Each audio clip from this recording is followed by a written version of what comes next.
In January 2015, a group of New Zealand film students were recording outside their school at Auckland's Parnell railway station. The footage you're seeing now was recorded by a student named Chris Muir. For a few minutes, Chris and his friends were messing around and having fun as they filmed. But that's when the group spotted a man and a woman wearing creepy white masks hiding in the tall grass next to the station and staring ominously at the camera.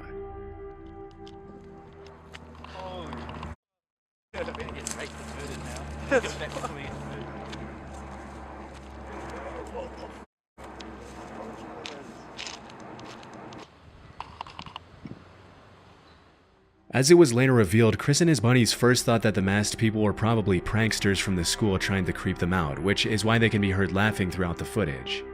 However, the students later confessed that it was more so nervous laughter and that they were actually pretty terrified during the encounter. Disturbingly, looking at the footage, they noticed that the couple appeared to be armed. In some of the clips, it looks like one of them is holding a pistol.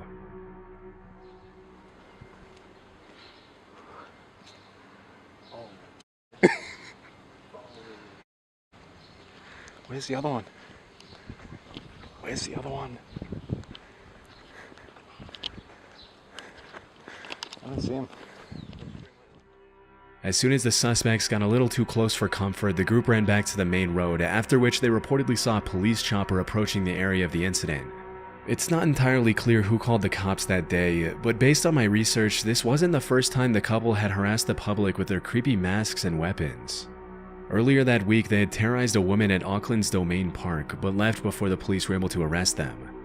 When the cops arrived at the train station, Chris and his friends gave them the report, after which the Auckland Police Department uploaded a Facebook post where they urged the suspects to come forward and warned civilians to stay far away from the masked couple if they saw them. They also cautioned that if they saw someone carrying what appeared to be a weapon, they had no way of knowing if the weapon was real or fake and would be forced to approach the situation as if it were real. Shortly after that, the suspects reportedly came forward to talk to the cops. Throughout the investigation, the authorities didn't release a whole lot of information to the public about who these people were, whether their weapons were real, or what their intentions were. But one thing we know for sure is that this wasn't just an innocent prank.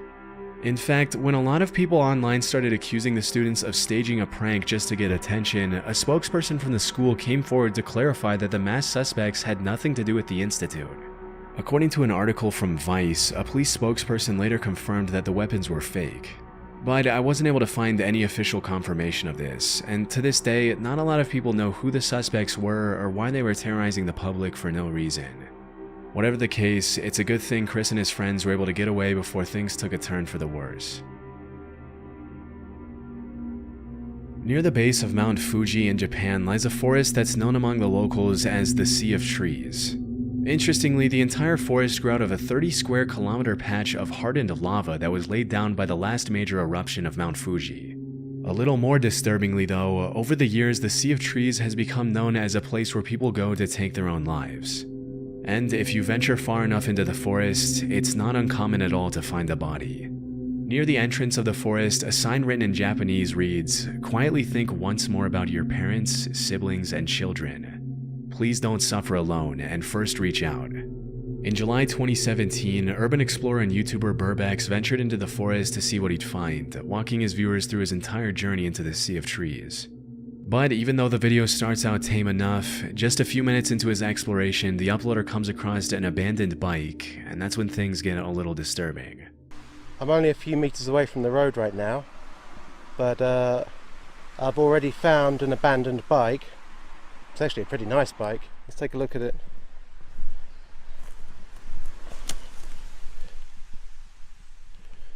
I don't think it's been here a long time. What do we got in here? And there's a packet for a knife. I think I've just found some kind of note in a bag. It says 1211. I can't quite make out. I think this is somebody's name just here, and I'm not sure what this means. On top of the bike, Burbax finds an empty piece of packaging for a kitchen knife, and a few minutes later he comes across a note written on a plastic bag. The note translates to 1211 verified, Fuji Yoshida Police Station verified, meaning it's likely evidence of someone who abandoned their stuff to take their own life in the forest, confirmed by the local police station. It's incredibly haunting to think how many lives have been lost in that forest over the years, and even more disturbing to think that any random passerby could easily find the body while exploring the terrain.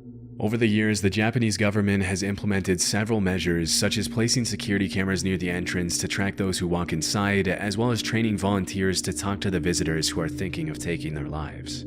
Still, this hasn't stopped people from following through with it, and the fact that the media has really played a big part in sensationalizing the forest in recent years hasn't helped either.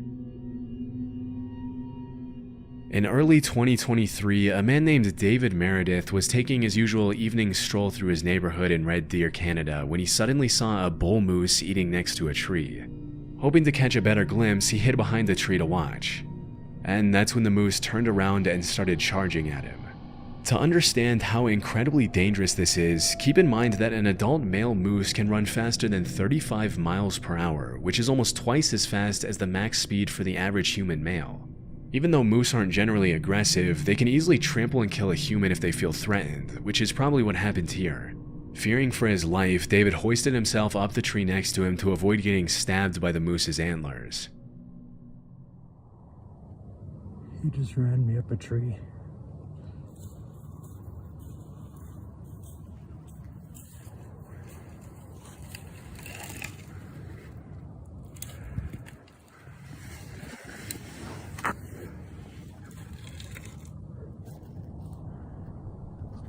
As soon as he was out of the moose's reach, he started recording. For about 30 seconds, the moose just stares at David, and you can hear the uploader's nervous breathing as he waits for the moose to leave. But shortly after, the moose starts charging back and forth with its head down, which is a clear sign that it's stressed and would probably trample David if he were to come down or fall from the tree.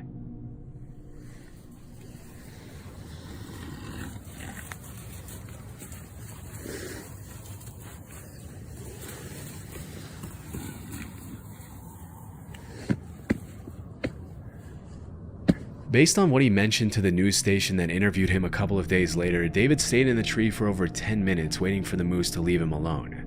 When asked how he climbed up the tree, he demonstrated how he pulled himself up by a flimsy-looking branch, which is honestly one of the most concerning parts of this whole situation. That branch breaks, and David would have been at the mercy of a very angry moose and might not have lived to tell the tale. Luckily, after seeing that David wasn't coming down, the moose finally gave up and ran off, thanks to which the uploader was able to come down safely after waiting it out for around an extra half hour. In February 2018, a man named Greg Harris uploaded a GoPro video of himself riding his ATV on an unnamed trail. For the first few seconds, the footage shows pretty much exactly what you'd expect from this kind of upload. But in the blink of an eye, something extremely disturbing interrupts Greg's ATV ride.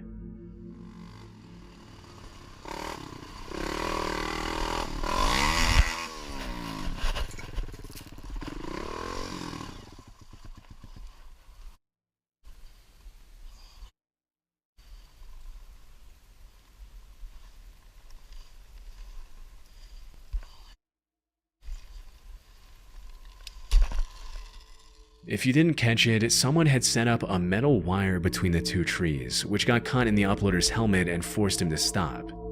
It's pretty disturbing to think that if Greg hadn't been so lucky, he could have been decapitated by the wire. Fortunately, as mentioned in the video description, his speed, along with the wire hitting his helmet instead of his neck, caused it to break as he passed through it. It might seem shocking that anyone would even think of doing something as incredibly evil as setting up a lethal booby trap in the middle of an ATV trail. But sadly, it's actually pretty common in the dirt bike and ATV community. Sometimes these wires are set up by people trying to keep bikers off their property. Others are set up by psychos who get irritated by the noise and decide to use violence to fix the issue. And the rest are set up by people who are just messed up in the head and want to bring harm to others for no reason. In this case, it's impossible to tell who is responsible for setting up the trap. This is just one of those videos where if the wire was set up just slightly lower, the accident could have easily been fatal. Luckily, he was able to walk away with minimal injuries, and he used his video as a way to warn others to watch out for these kinds of traps, especially when riding through trees. Back in the summer of 2014, a man named Chris was biking in the mountains near Fernie, British Columbia, when he suddenly noticed what appeared to be an animal approaching him in the tall grass. Immediately, he realized it was a mountain lion, and that's when he started recording. I don't know if you can see it, but there's a mountain lion. He's crouching in the grass. He's actually coming towards me. At first, it's kind of hard to see where exactly the animal is, but as Chris walks towards the trail, you can see it emerging from the grass coming closer. That is a mountain lion, and he's stalking me. Even though mountain lion sightings are rare, they have been known to attack people in certain situations. And let's just say, if you see one stalking you in the tall grass, slowly approaching as it stares you down, you can be pretty certain that you're in danger. About 2 minutes into the footage, the lion starts walking a little faster, and Chris does the one thing you never do with a mountain lion by turning his back and starting to run.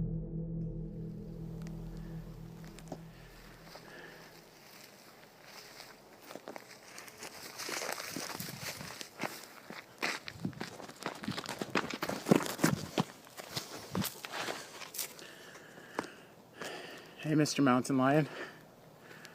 How are you doing? Nice to see you. Nice to see you. I am much bigger than you. Over the next couple of minutes, Chris tries to get the animal to go away, but it only walks around him and continues to stalk him, staring him down in the tall grass near the entrance to the woods. A couple of minutes later, the uploader manages to take a few steps toward the main trail back to his car, but he doesn't get too far before the mountain lion cuts him off again. Stay back. Stay there.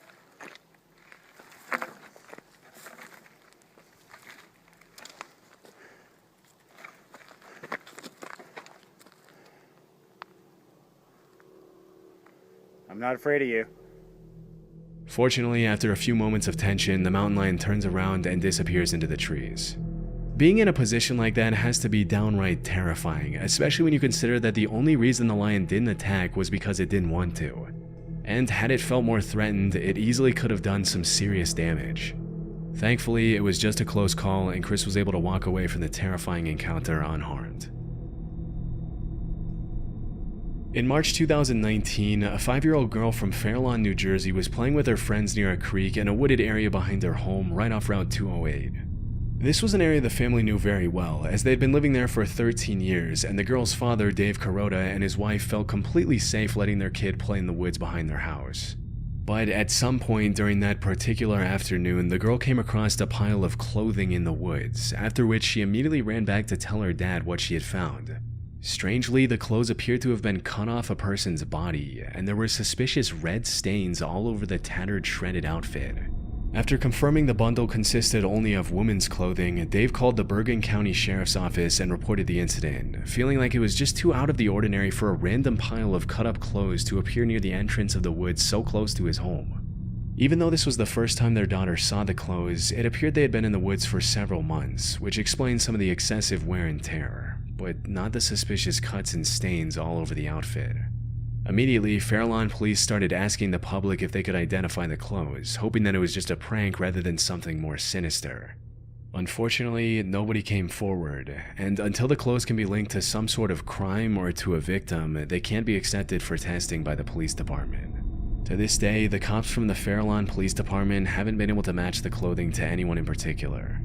And at this point, all we can do is hope that whoever those clothes belonged to did not come to the harrowing fate that the dark reddish stains imply.